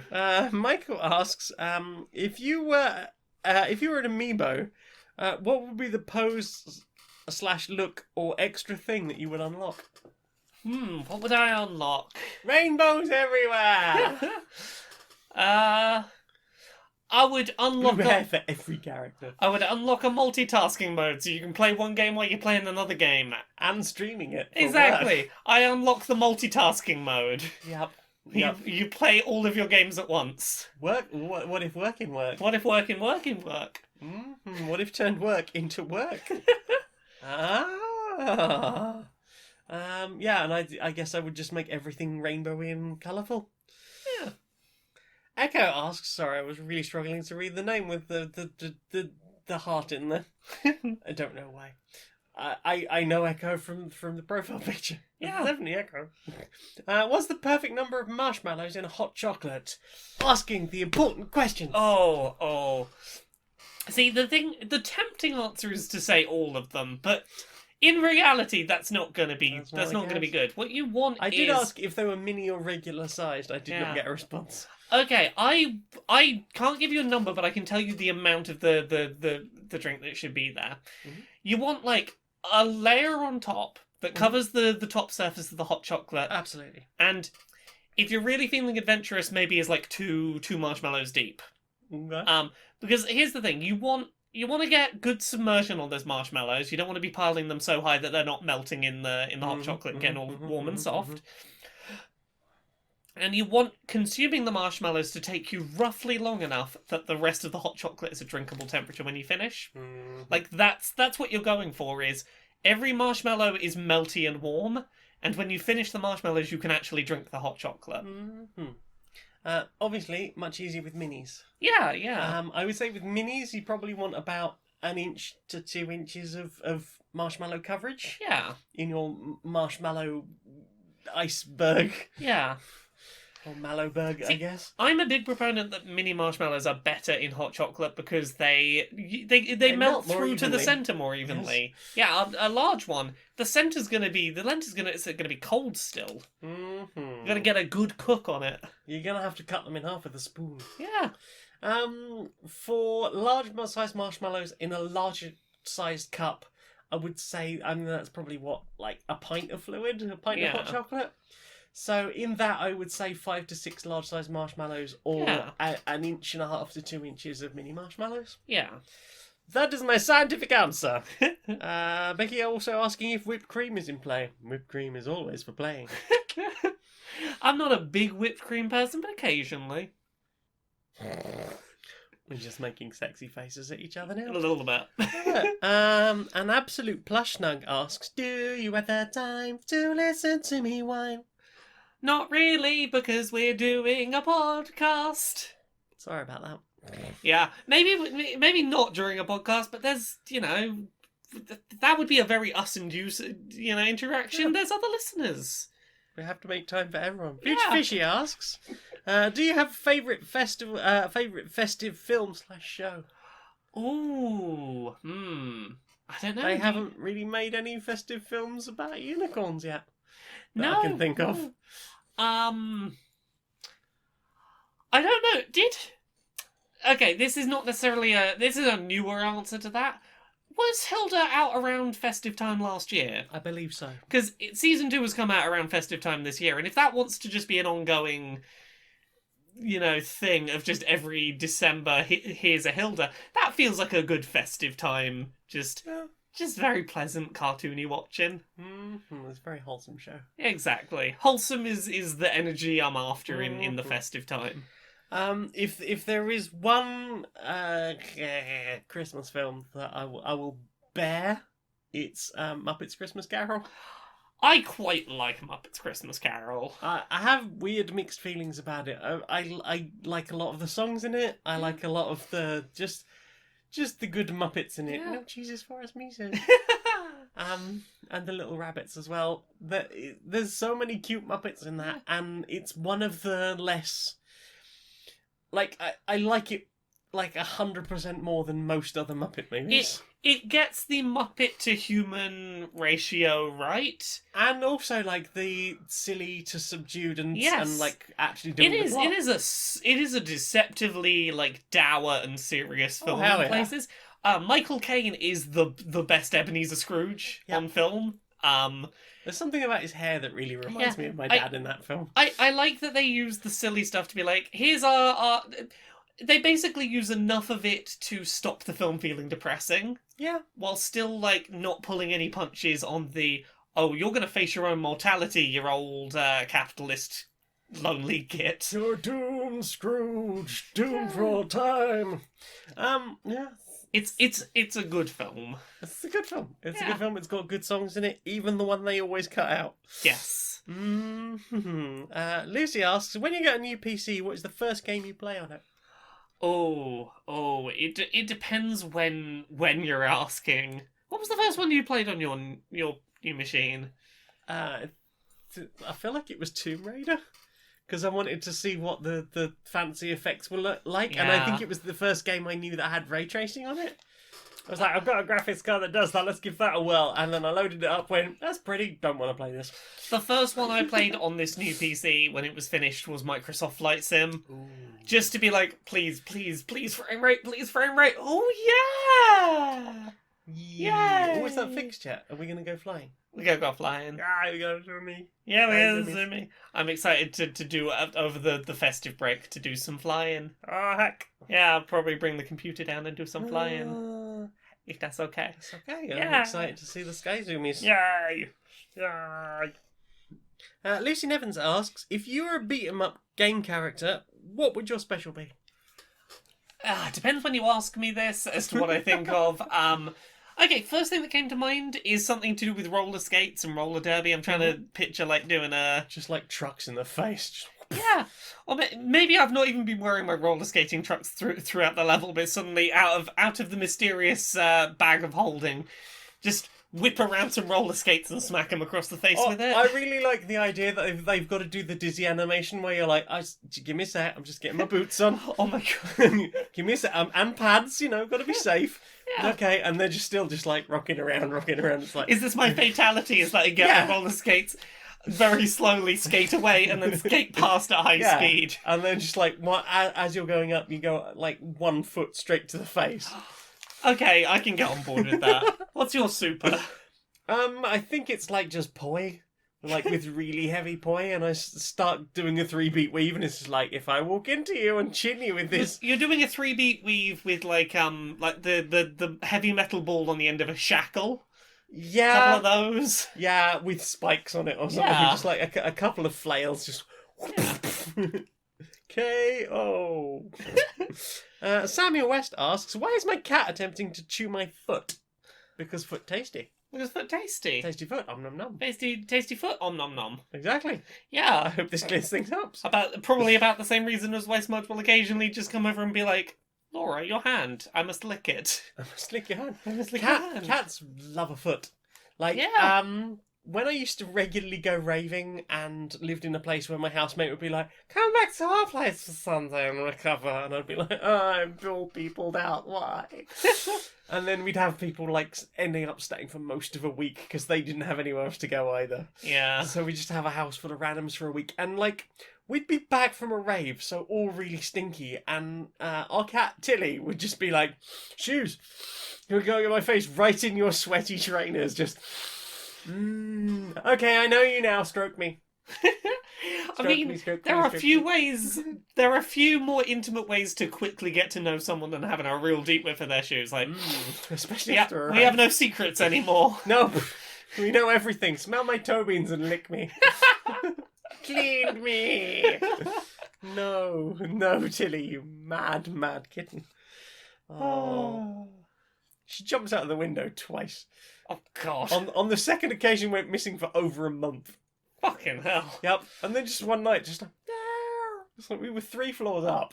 Yeah. So just out the window, and I was like, yeah, is that fucking Tilly? Yep. She came back covered in fleas. Yeah. Well, at least you've been spayed, so we'll get you washed and take you to the vet to get checked over. She was fine. Yeah. Getting old, you can't keep doing that, you silly kittens. Oh. That is all the questions. That's all the questions. And cat reminiscing time. Well then, time for this. Do you know what I want to see more of? What do you want to see more of? Social justice warriors. Social justice warriors. Yeah. All right, Larry. All right, Barry. How you doing? Not my best, mate. Not my best, I'll be Yeah, honest. yeah.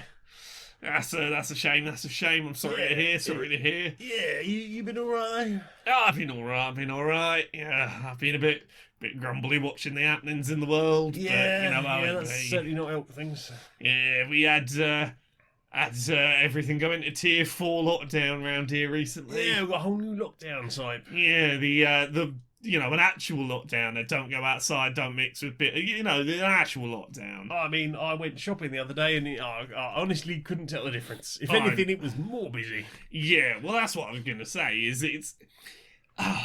So the government completely bungled how they announced this. They did their whole. They've been bungling everything about this yeah. entire pandemic, mate. They announced, everyone could see everyone for Christmas. No more lockdown. Which was everything's kind of gonna a be piss fine. take after what they did to Eid. Exactly. They didn't do this for any other holiday, but and then suddenly, with just a couple of hours' notice, they go, "Oh no, we're going into full lockdown, and you can't travel, you can't do any of your travel plans, you can't see any of your They family." didn't, though. They said Well, you can't travel, you can't do anything in 4 hours. Go. Yes, because all that did is it caused people to start panic shopping. It caused people to flee the tier 4 areas before they turned into tier 4 areas, which I think part of this is on the government for sure, because they completely bungled that announcement. Stop announcing in a few days or weeks or hours we're going to do this thing. Yeah, that has been like a just ridiculousness throughout all of this. Indeed. But also, there's a certain amount of personal responsibility stuff going on where it was really frustrating watching the sheer number of people going, "Oh, you're telling me that where I live is a danger for spreading COVID and I should probably stay here. Well, it's not technically enforced for 4 hours, so I'm going to go flee across the country." Yeah, he's just gonna pop down and see my 3rd or 4th social bubble that I have. Yeah. That's the thing. I respect that there are probably some cases where people were going to otherwise be spending the time alone and it would probably have been bad for them, and that there are probably some cases where a person does need to go, look, my plans are predicated on me being with people I during don't this have time. any food. Exactly. I have Or any no money to buy any now. Exactly, and my plan had been to go see these people. I will do it now rather than, But that is clearly not the case for all of the thousands of people who fled London in that 4 hours before. They're just like, well, I want to see my family, so I'm not. I'm going to get out now before I'm not allowed to leave. Yeah, seeing some of the tweets from that train were just like. There was almost a sense that everyone on the train realised that they had done a very silly thing and that this might be the thing that kills them and all of their family. I was reading tweet threads that were very much like, oh, I've probably done a very silly thing, but, but that's the thing, it is frustrating to see what is clear, the government bungled how they announced it, but very clearly the intention was, look, these areas of the country right now are really high risk, particularly high risk areas. We do not want you leaving because you will spread disease and that will kill people. And people's response to that was, well, better take the disease with me now before it becomes forbidden. Off I go. Well, the disease doesn't come into effect until 4 hours from That's now. the thing. It feels like people's response has been the disease won't come with me if I leave in the next 4 hours. Yeah, and then you look around the world and look at, places like New Zealand where they're like, we're fully opening up again. Exactly. Like, it's frustrating the number of people that didn't take that opportunity to go, I could leave now, but I should probably not. This is only going to last for 2 weeks. 2 weeks from now on, start of January, I'll come and see you then, and not in a big rush, and just stay put for just a minute. It's not going to end the world for you to not see that person on that one day that is arbitrarily decided to be the one. Have a catch up, a catch up Christmas, down the line or something. Or just, put someone on Skype all day. Exactly. If you've got family, there are ways of staying connected. It's not like, if you had plans to go and see family anyway, there are ways you can stay connected with them. Exactly. Open your stockings together over Zoom or something. Exactly. It's not like situations where I've spent, Christmases alone. Yeah. Just because I didn't have anyone to be with and I didn't have any family to do it with, and that is a very different situation, I had plans, they've been cancelled. Oh, well, I guess I'm on beans on toast for the day and, mum's going to have a lot of leftover turkey. Sorry about that. But, we'll Skype, if not all day, maybe like a couple of hours in the morning, a couple of hours later on, and then just get pissed and watch festive Doctor Who. Exactly. I assume these are still things that happen. Yeah. We live in a world where the internet can probably support you doing that, and you probably have a decent enough camera to do it. Yeah. Most of you. Like, it's not going to be the end of the world to not be there in person. No. But yeah, the sheer number of people who are like, I'm going to sardine myself into this train, get all that recirculated air for a few hours, and then go see my family. I'm going to take the really nasty disease and just really spread it around. Yeah, gosh. I feel like those pack trains are going to be... Oh, those are 100% super spreader events. Yes, those are going to be the track and trace, like, oh, that's where everyone got it from that train. Yeah, I mean, yes, they are to blame for the immediate selfishness, but it is still 100% the government's fault from start to finish for their handling throughout the pandemic. 100% what the government did was tell you Christmas was on and you could see your family so that you would spend all the money on all the Christmas things. And once you'd spent all the money, oops, sorry, can't see them. Yep, now you've supported the economy like we keep telling you have to. I imagine they probably knew this was had to be the case, but let people believe so that they would shop. Economy. Exactly. And once the economy was satiated, then you go, okay, here's the thing we probably should have told you 2 weeks ago. Yeah, especially in a country that is about to drop out of the European Union and find ourselves absolutely fucked while Kent is turned into a car park. Whoa. I saw a great tweet the other day. Yeah. 2020, what fresh hell is this? 2021, what tinned hell is this? Well, at least I got the lights set up in the living room. I can have a wiggle. Yeah, we're all going to celebrate your unicorn dance party in my usual manner. Yeah, same. Yeah, first your luck, mate. That's your luck. Here's to a real one next year.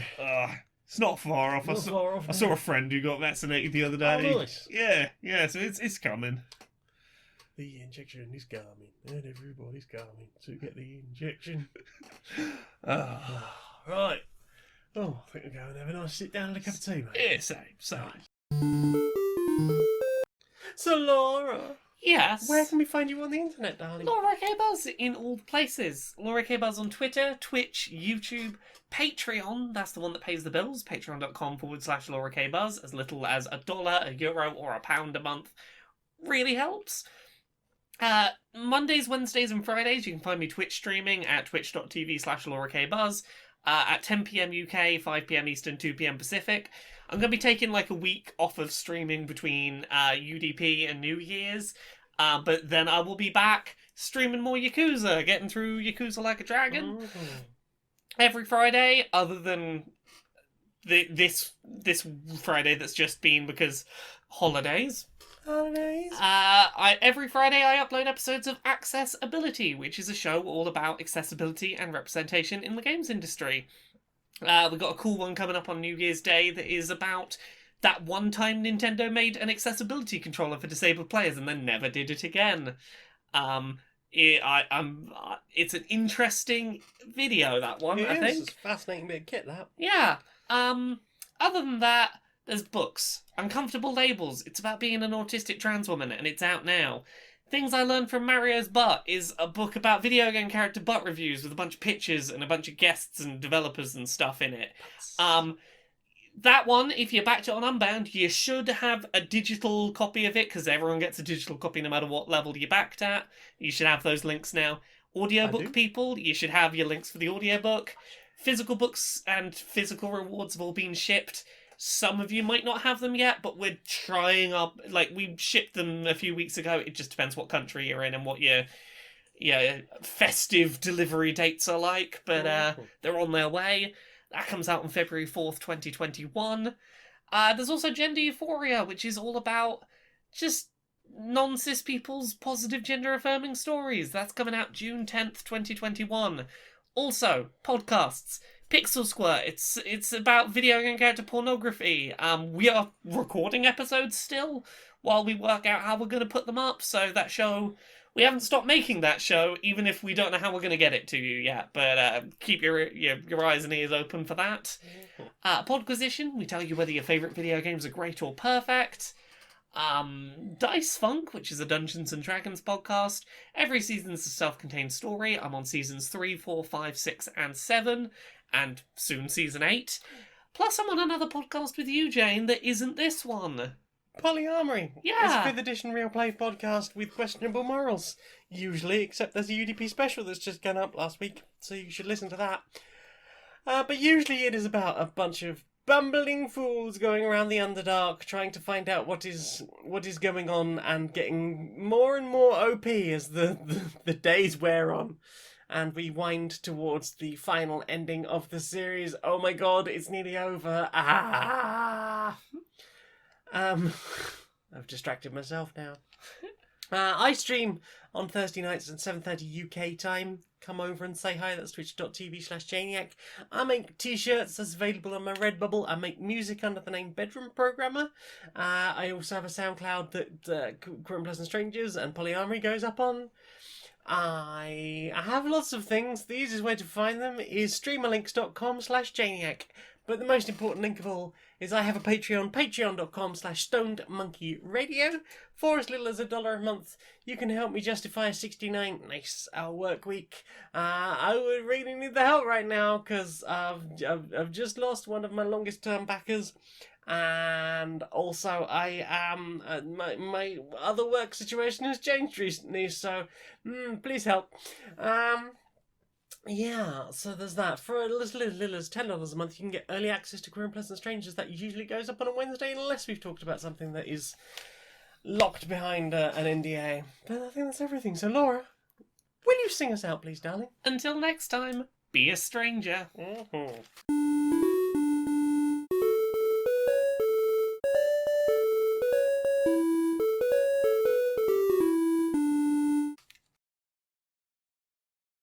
Let's party! Yes! Boots and cats and boots and cats. Boots and cats, throwing some shapes in the house of dance. What? Come, selector! Oh, you fired a cum selector! Yes! Yes, I've got a cum sommelier! I don't think we can get away with calling this episode Cum Sommelier. Cum sommelier. Fragrant. I kind of want sommelier to be one of the words UDP now. cum sommelier.